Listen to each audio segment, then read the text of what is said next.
Good Shabbos. This week's portion is Parshas Pinchas, and the beginning of this week's portion is really the end of the story of last week's portion. What happened at the end of last week's portion was it says that the Bnei Yisrael, many men amongst the Jewish people, were drawn to the daughters of Moab. They were also drawn to the idol worship of Baal Pa'ar, one of the idols that existed at that time. And as the story progresses, there's one particular man who lays with a woman right in front of the OMO, in front of the tent of meeting, in front of all of the Jewish people.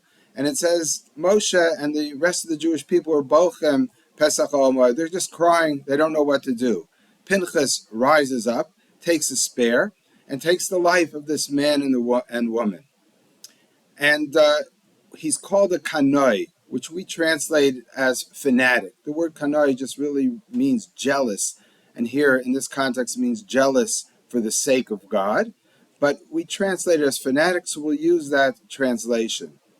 And the beginning of this week's portion says that God, in response to the fanatic act of Pinchas, gives a reward to Pinchas. And he says, because you showed jealousy or fanatic loyalty to God, I give you the brisi shalom, the covenant of peace, and from now on your children will be kohanim, will be priests. And it's very explicitly says the result is peace. And we also know that a kohen, a priest, is not allowed to come in contact with death. So it seems to be that the reward was to stop your fanaticism. Or you could say that perhaps it's not saying that the reward is that you stop your fanaticism, but rather the reward is sometimes the act of fanaticism is necessary to create peace. And of course, this has much to do with what goes on in our world today, pretty much throughout history. And the Torah gives different examples of how you should act towards people who are acting in an evil way. Do you act with fanaticism and kill them and punish them? Or do you act with mercy? And we have different examples in the Torah. So when Avraham is told that God is going to destroy the city of Sodom, he pleads with God not to destroy the city of Sodom. But God doesn't listen to him. He does that, he saves Lot, and he says that if it would be righteous people, I wouldn't kill them. But basically, he's saying, no, sometimes you need the midas hadin, the attribute of justice. Sometimes punishment is necessary.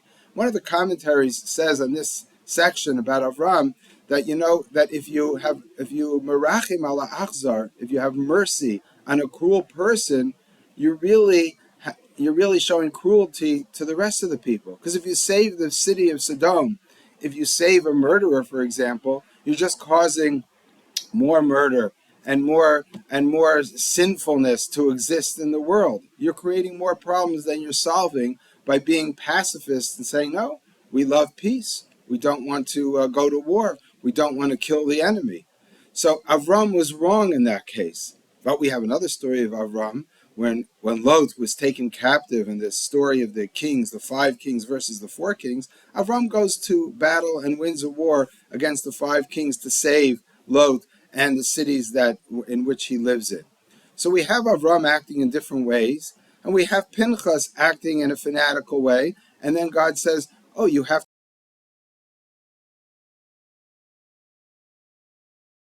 the product of militarism is eventual peacefulness. We also read in the Haftorah a different story. We have God coming to Elijah the prophet, and he says, in the vernacular, he said, what's up, Eliyahu? And Elijah answers, he says that I have come to be kano kinesi. I have been fanatic and jealous for God, and therefore I am acting in a way which is punishing to the Jewish people. And God then comes to him and he says, he first brings a ruach gedola, a strong wind, and he says, Lo v'ruach Hashem, God is not in the wind, God is not in the storm. And then he brings a rash, an earthquake, and he says, Lo varash Hashem, God is not in earthquakes. And after the earthquake, he says, he brings an eish, a fire. He says, Lo va'esh Hashem, God is not in the fire.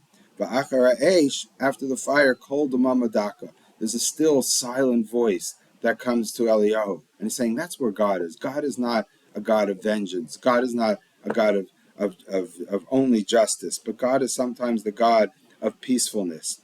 And then he asks Eliyahu again, he says, so why are you here? And Eliyahu answers the same thing. Kano kinesi, I'm here, I'm being jealous for the sake of God. And God instructs him right afterwards, says, from now on, you will not be the leader. You will pass away. Actually, according to the prophet, he goes up with angels and fire to the heavens, and he has a replacement, a new prophet, Elisha. So we learn a lesson there. We don't want fanatics. But of course, other times God acts in a fanatical way. God says he praises Pinchas for being jealous or fanatic for the sake of God. The answer, I think, is quite simple and obvious to anyone who has read these stories or who knows history and understands human nature. To be a fanatic all your days, and to be an extremist, and to be only looking for war and battles, and to destroy anyone who opposes us in the utmost fashion, that sometimes is necessary, but that extremism is not a character trait which we want to instill within ourselves, and it's not one which wins wars in the very long term. It sometimes in the short term is necessary, but in the long term, it's not a good policy. To be a pacifist is also not good. To be a pacifist when Hitler strikes, to be honest, is just, to me, just ridiculous.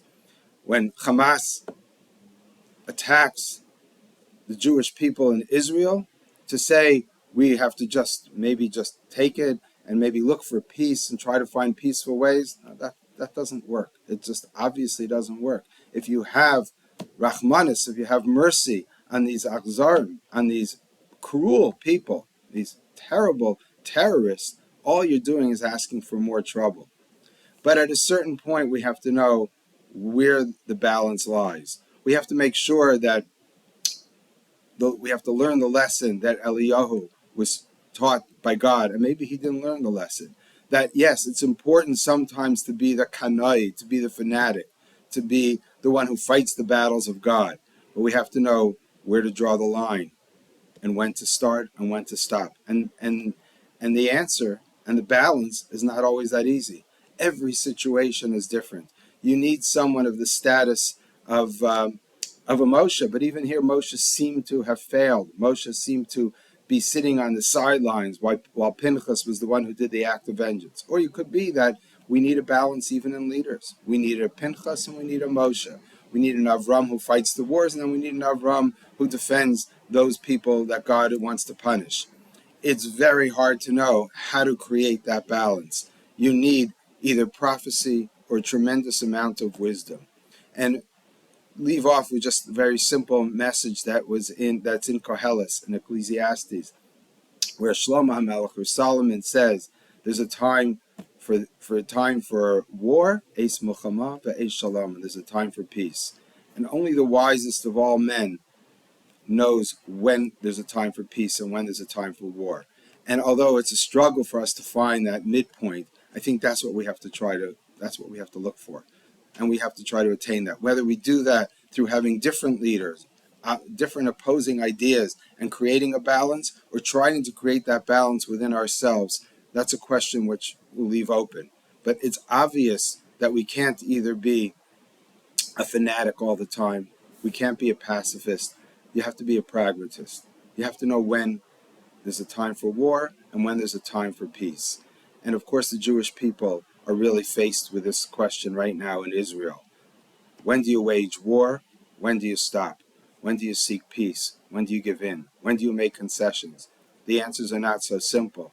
But when people do try to make it simple, whether on the right or the left, they're obviously, in my opinion, very mistaken. And that's the struggle we have right now in front of us. And hopefully we will come to a point where we know how to balance those needs. And we fight when we have to fight, and we seek peace when we have to seek peace. Good Shabbos.